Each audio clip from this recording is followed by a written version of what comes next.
जैसा कि last episode में हमने देखा कि जियान को युनसेक का एम्परर पकड़ने की कोशिश कर रहा था और उसने युनसेक फॉर्मेशन भी बना ली थी।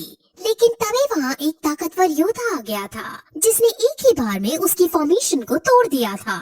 ये ताकतवर योद्धा कई कपड़े पहना है और ये वही योद्धा है जो जियान से तब लड़ा था जब जियान नैन रैन के ग्रैंडफादर को सही करने जा रहा था। जियान समझ जाता है कि उस टाइम ये जियान की ताकत चेक कर रहा था, वो जियान को मारने नहीं आया था। ये ताकतवर आदमी बहुत ज्यादा पावरफुल है और ये दो होंग से भी ऊपर वाली लेवल जिसका नाम दो है उस पर है। ये जियामा एम्पायर का नहीं बल्कि मेनलैंड का है और यहाँ ये जियान को अपने साथ ले जाने आया है। लेकिन युनसेक का एम्परर उसे ले जाने नहीं देता क्योंकि जियान से अब उसे अपना पर्सनल बदला भी लेना था। और जब उनके बीच बहस ज्यादा बढ़ जाती है तो दोनों अपने अपने हथियार निकाल लेते हैं। ताकतवर योद्धा के पास शैडो की डेविल ताकत थी और वो अब उस पर अटैक करता है।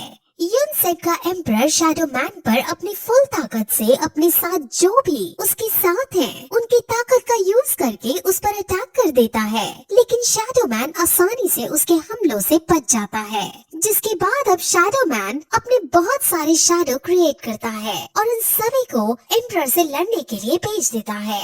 अब लंबी फाइट के बाद एम्परर बुरी तरह घायल हो जाता है। उसे समझ आ जाता है कि वो इसको नहीं हरा पाएगा, लेकिन वो अपनी सेक्ट की इज्जत इस तरह खत्म भी नहीं होने दे सकता था। इसीलिए वो एक बांसुरी निकालता है और उसे बजाने लगता है।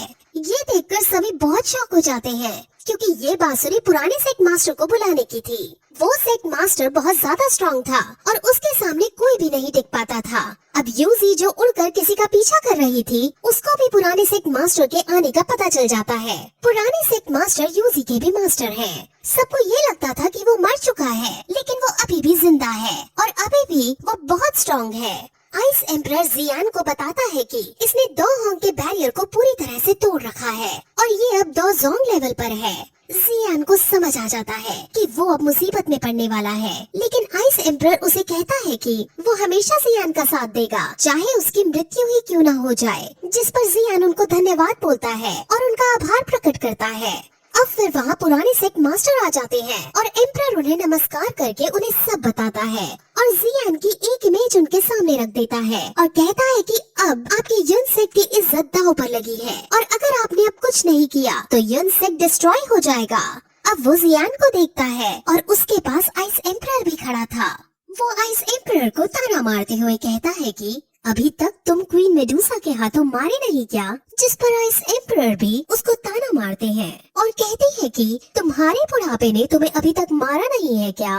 अब वो जियान की तरफ देखते हैं और जियान उसे नमस्कार करता है और वो जियान के मैनर को देखकर खुश हो जाता है और उससे पूछता है कि क्या जो भी आइस एम्परर ने कहा वो सब सच है? जिस पर जियान सिर्फ इतना कहता है कि हम सब जानते हैं कि एम्परर पर आप कितना विश्वास करते हो, इसलिए मैं अब कुछ भी कहूँगा वो सब आपको एक बहाना लगेगा। जिस पर पुराना सेक्ट मास्टर ये कहता है कि गलती चाहे किसी की भी हो, लेकिन युनसेक की इज्जत बचाना अब जरूरी है, जिस वजह से तुम यहाँ से बाहर नहीं जा सकते। अब वहाँ फिर शैडो मैन भी आ जाता है और शैडो मैन और उसकी भी बातें होती हैं, जिसमें दोनों एक दूसरे की ताकत का अंदाजा लगाते हैं और शैडो मैन उसको पीछे हटने की धमकी देता है, लेकिन पुराना सेक्ट मास्टर पीछे नहीं हटता और अब ये तीनों उस पर अटैक करने के लिए चले जाते हैं। जियान स्नेक के ऊपर बैठकर आगे बढ़ता है। शैडो मैन उसको जाल में फंसाने की कोशिश करता है और आइस एम्परर उसे आइस से मारने की कोशिश करता है, लेकिन लंबी फाइट के बाद भी वो ओल्ड सेक्ट का कुछ नहीं बिगाड़ पाते और ओल्ड सेक्ट मास्टर उन दोनों को दूर फेंक देता है। अब जियान स्नेक पर बैठकर आगे बढ़ता है और उस पर वार करता है, लेकिन जियान को तो वो सिर्फ अपने पैर से टच करके ही नीचे फेंक देता है और स्नेक काफी कोशिश करती है कि वो जियान को बचा सके, लेकिन ओल्ड सेक्ट मास्टर उसे बिना छुए ही दूर फेंक देता है और स्नेक बहुत ज्यादा घायल हो जाती है।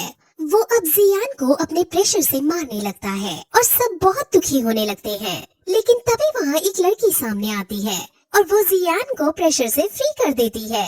ये लड़की बहुत सुंदर है और ये और कोई नहीं बल्कि क्वीन मेडुसा है, जो अब स्नेक से फ्री होकर पूरी ह्यूमन बन चुकी है और अब वो फाइट करने का चैलेंज ओल्ड सेक्ट मास्टर को देती है और फिर इस पॉइंट पर ये एपिसोड यही खत्म हो जाता है।